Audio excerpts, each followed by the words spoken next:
Mas eu sempre falo para vocês que esses números aí são muito frios, né? Eu queria falar um pouco mais sobre esse autor aí, que é um dos mais importantes da nossa literatura, um dos principais aí daquele período chamado de pré-modernismo, aquelas primeiras 2 décadas do século XX.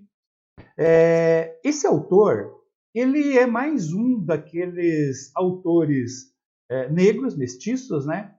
Que sofreu todo tipo de preconceito, encontrou todo tipo de dificuldade para fazer valer o seu talento, para expor a sua obra aí. Tá? Nós temos diversos autores com essas características. O mais célebre deles é exatamente o Machado de Assis, que também era negro mestiço aí. Aliás, entre o Machado de Assis e o Lima Barreto, nós temos várias semelhanças.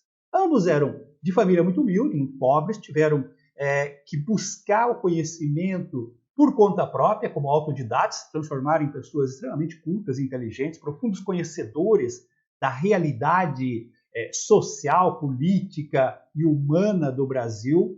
Ambos, em suas obras, revelaram essa realidade brasileira, né? Criticaram a sociedade brasileira, mas as semelhanças ficam por aí. Você sabe muito bem que o Machado de Assis teve sucesso em vida, conseguiu ter o reconhecimento do seu talento, da sua obra, da sua inteligência, teve uma ascensão no cargo público, né, na estrutura social, foi o criador, um dos criadores aí da Academia Brasileira de Letras, e seu primeiro presidente, enquanto que o Lima Barreto morreu na miséria, vítima de alcoolismo, né, com sintomas de loucura e principalmente tendo a sua obra desprezada pela elite cultural da época.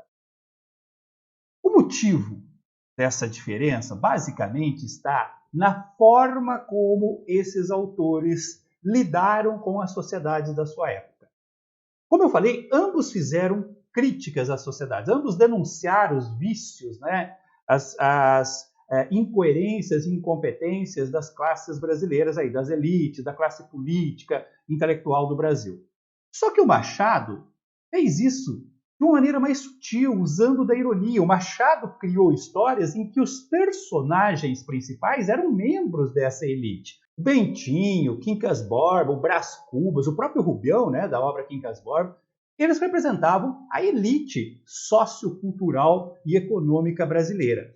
E o Machado meio que deu a pena para esses personagens. Então, através da trajetória desses personagens, ele conseguiu denunciar a incompetência, a falta de perseverança, né, de arrogância, prepotência dessa classe social brasileira, sem necessariamente entrar em conflito com essa classe social da qual ele dependia. Afinal de contas, ele precisava do apoio dessa elite para ter a sua obra divulgada, para ter o seu talento reconhecido.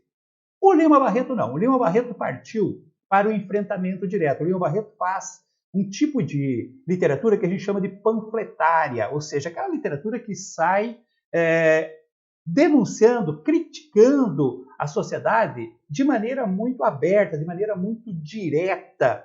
Os personagens do Lima Barreto são personagens do subúrbio, né? Vivendo as injustiças sociais, sofrendo as injustiças sociais.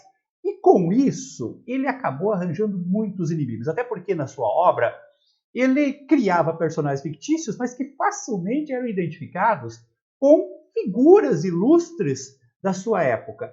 E essas pessoas acabaram se sentindo ofendidas, né, por essa literatura e fecharam as portas para esse escritor. Então, além disso, some-se o fato, né, de ele ser um alcoólatra, dele ter essas internações no hospício e tal, e isso fez com que a obra dele só tivesse reconhecimento mesmo postumamente. Tá? Mas é um dos grandes escritores brasileiros. E como eu falei, a obra dele é uma obra muito de denúncia, de crítica social. A principal denúncia são os preconceitos. Preconceitos culturais, né, em cima dos artistas populares, no qual ele se encaixava ali.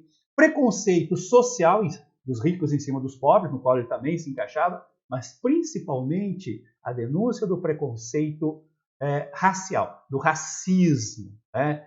Que ele também, de certa forma, se encaixava por ser mestiço. Nesse sentido, essa obra que nós vamos analisar talvez seja a obra em que ele mais denuncia de maneira mais direta e explícita o racismo, o preconceito do qual são vítimas as pessoas negras ou mestiças, somando-se ainda o preconceito que havia também, a discriminação que havia também em cima da mulher. Tá? E nós vamos analisar essa obra para você. Tá? Eu vou analisar capítulo por capítulo, tá? O enredo dessa obra. Vamos falar sobre os personagens, vamos falar sobre a linguagem, vamos falar sobre o estilo de época, né? Sobre a situação social que está representada aqui. Enfim, tudo o que você precisa para se dar bem numa prova de vestibular ou mesmo uma prova cobrada pelo seu professor na escola aí. Vamos lá? Vamos começar a nossa análise?